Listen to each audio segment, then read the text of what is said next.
will talk about how can you fix this problem or know how you can do that on your SimScript app. So all you have to do in the first, you just click here on settings here. So then it's going to take you to this list. It's going to show for you like this.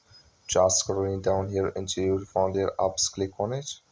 You come to apps list and then you're looking for SimScript app, or just click on search.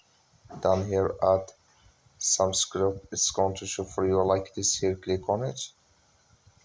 Then it's going to take you to this list, click here on first stop, click on OK. You're scrolling down here, click on storage, click on clear cache here. So then you just go to your Play Store, click on Play Store. Then here you search for SimScript, it's going to show for you like this. You will find it, please click on it and it's going to work with you. So thank you for watching. Don't forget to support us by liking and subscribe.